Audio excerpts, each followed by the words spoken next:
കഴിഞ്ഞ 17 വർഷമായിട്ട് ഇഷയിലുണ്ട്. എനിക്ക് തോന്നുന്നു ഡിഗ്രി സമയത്താണെന്ന് തോന്നുന്നു ഈ ഒരു പാതയിലേക്ക് വരുന്നത്. അത്ര ചെറിയ പ്രായത്തിൽ എങ്ങനെയാണ് ഈ ഒരു പാത തിരഞ്ഞെടുക്കുന്നത്? എങ്ങനെയാണെന്നിപ്പോൾ എനിക്കും അറിയില്ല. ആദ്യമായിട്ട് സദ്ഗുരു ബോംബെയിൽ വന്നപ്പോൾ അമ്മയും അച്ഛനും ക്ലാസ് ചെയ്യാൻ പോയിരുന്നു. അപ്പോൾ ഞാനും എന്നെ വെറുതെ വീട്ടിൽ എന്തിനാ വിടണമെന്ന് വിചാരിച്ച് അവർ കൊണ്ടുപോയി. അപ്പോൾ സദ്ഗുരുവിൻ്റെ ഇൻട്രൊഡക്ഷൻ ക്ലാസ് ആയിരുന്നു. സദ്ഗുരു സ്വന്തം കണ്ടക്ട് ചെയ്യുന്ന പ്രോഗ്രാമായിരുന്നു. അത് കേട്ടപ്പോൾ അങ്ങനത്തെ ഒരു പ്രസൻസോ അങ്ങനെ ഒരു ചിന്തിക്കാൻ കഴിവുള്ള വേറൊരാൾ ഞാൻ ആദ്യമായിട്ടായിരുന്നു കണ്ടിരുന്നു. എനിക്കും പക്ഷെ ചെറിയ പ്രായം തൊട്ടിട്ടൊരു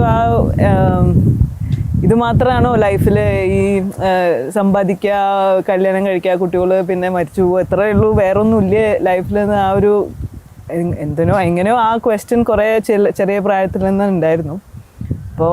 അപ്പോൾ അന്ന് സദ്ഗുരുവിനെ കണ്ടപ്പോൾ തോന്നി, ഇവരുടെ അടുത്താവും നമ്മൾക്ക് വേണ്ട ആൻസേഴ്സ് ചിലപ്പോൾ കിട്ടാനുള്ള ചാൻസ് ഉണ്ടാവും എന്ന് വിചാരിച്ചു. പിന്നെ അമ്മയച്ഛനും അതിൽ ഭയങ്കരമായിട്ട് ഇൻവോൾവ് ആയിരുന്നു. അവർ യോഗ പ്രാക്ടീസ് ചെയ്യാൻ തുടങ്ങി. അത് അവരുടെ ഉള്ളിലുള്ള മാറ്റം കണ്ടപ്പോൾ എനിക്ക് തോന്നി ഇത് എനിക്കും ട്രൈ ചെയ്യണം. എൻ്റെ ഏജൊന്നും എനിക്ക് അപ്പോൾ ഒരു പ്രധാന കാര്യമായിരുന്നു. ഞാൻ കോളേജിലേക്ക് ഞാൻ 11th അപ്പോഴാണ് ഞാൻ ക്ലാസ് ചെയ്ത് ഇന്നർ എഞ്ചിനീയറിംഗ് ക്ലാസ് ചെയ്ത ഉടനെ എനിക്ക് മനസ്സിലായി ഇതാണ് വഴി, ഇനി എനിക്ക് വേറെ ഒന്നും നോക്കാനില്ല എന്ന് ആ സമയത്ത് മനസ്സിലായി.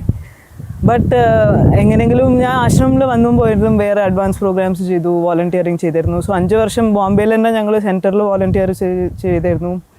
പിന്നെ ഇങ്ങോട്ട് മാറാനുള്ള ഇത് അമ്മയും അച്ഛനോടും പറഞ്ഞപ്പോൾ അവർക്ക് കുറച്ചൊരു ബുദ്ധിമുട്ടുണ്ടായിരുന്നു. എന്താണ് ഒരു ജോബും കൂടിയും ചെയ്യാതെ പഠിപ്പ് മാത്രമേ ഉള്ളൂ, എക്സ്പീരിയൻസ് ഇല്ലല്ലോ എന്നൊക്കെ വിചാരിച്ചു. അപ്പോൾ സദ്ഗുരുവിൻ്റെ അടുത്ത് പറഞ്ഞു. അന്ന് സദ്ഗുരു കുറച്ച് ആൾക്കാരുണ്ടായിരുന്നുള്ളൂ, ചെറിയ കമ്മ്യൂണിറ്റി ആയിരുന്നു 2003 ആ സമയത്ത്. അപ്പോൾ സദ്ഗുരു പറഞ്ഞു, എത്ര കാലമാണ് വന്ന് താമസിക്കണമെന്ന് വെച്ചാൽ താമസിച്ചോട്ടെ, അതിൻ്റെ ശേഷം എന്താണ് ഇറ്റ്സ് ഹെർ ഡിസിഷൻ, ഞാനൊന്നും പറയണില്ല, it is her decision, your decision, you decide what you want. ഞാൻ പറഞ്ഞു, I'm very clear, I want to do this. പിന്നെ അച്ഛനും പറഞ്ഞു, ഇങ്ങനത്തെ ഒരു ഗുരു ഉണ്ടാകുമ്പോൾ ഞാൻ എന്നെ എത്രയും നന്നായിട്ട് എനിക്ക് നോക്കാൻ കഴിയില്ല, സദ്ഗുരു ഉണ്ടല്ലോ, സദ്ഗുരു നോക്കിക്കോളൂ, എനിക്കറിയാം. ആ ഒരു ട്രസ്റ്റിൽ പിന്നെ കുറച്ചു കാലം കഴിഞ്ഞപ്പോൾ അമ്മയച്ഛനും ഇങ്ങോട്ട് മൂവായി. അപ്പോൾ ഞങ്ങളെല്ലാവരും ഇവിടെ തന്നെയാണ്. അതെ, അമ്മയച്ഛനും ഇവിടെ തന്നെ ഉണ്ട്. ഈ വോളണ്ടിയർമാരുമായിട്ടായി ആണല്ലോ കാലങ്ങളായിട്ട് ഒരു കോർഡിനേഷൻ ചെയ്യുന്നുണ്ട്. അപ്പോൾ എങ്ങനെയാണ് ഈ സദ്ഗുരു ഈ ഒരു ഇഷ ഫൗണ്ടേഷൻ ഇത്രത്തോളം വോളണ്ടിയേഴ്സ്, എനിക്ക് തോന്നുന്നത് വളരെയധികം, അതായത് ഓരോ സമയവും അതും യുവാക്കളായിട്ടുള്ള ആളുകളാണ് വരുന്നത്. എന്താണ് ഇവരെ ഇങ്ങനെ പ്രചോദിപ്പിക്കുന്നത്? എന്തുകൊണ്ടാണ് ഇവർ വരുന്നത്? എനിക്ക് തോന്നണ അവരുടെ അനുഭവങ്ങളിൽ നിന്ന് കേട്ടിട്ടുണ്ടാവുമല്ലോ. അതെ, എനിക്ക് തോന്നണ മെയിൻ റീസൺ സദ്ഗുരു ആണ്.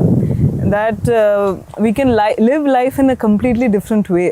നമ്മൾക്ക് എന്താ വെച്ചാൽ സന്തോഷമായി ജീവിക്കാനും ഒരു ഫുൾഫിൽമെൻറ്റിനും ഈ പുറത്ത് പാർട്ടി ചെയ്യുക, വേറെ ഇത് ചെയ്യുക, റിലേഷൻഷിപ്സ്, ട്രാവൽ ചെയ്യുക, ഇത് മാത്രമല്ലാതെ കണ്ണടച്ചിരുന്നാൽ നമുക്ക് നമ്മളുടെ ഉള്ളിൽ വേറൊരു ലോകമുണ്ടെന്ന് മനസ്സിലാക്കി കൊടുക്കുമ്പോൾ ഐ തിങ്ക് അത് എക്സ്പ്ലോർ ചെയ്യാൻ ഇന്നത്തെ യൂത്തിന് കുറേ ഇൻട്രസ്റ്റ് ഉണ്ട്.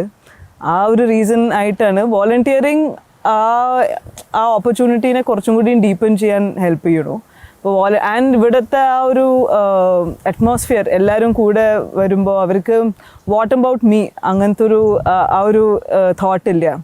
വെറും സർവീസിനായിട്ട് മറ്റുള്ളവർക്ക് നമ്മൾ എങ്ങനെയാണ് ഈ ഒരു പോസിബിലിറ്റി റീച്ച് ചെയ്യുക, ആ ഒരു ഫോക്കസ് ആയിട്ട് ആൾക്കാർ പണിയെടുക്കുമ്പോൾ it is something magical is happening. അത് ഞാൻ എപ്പോൾ നോക്കിയാലും കണ്ടിട്ട്.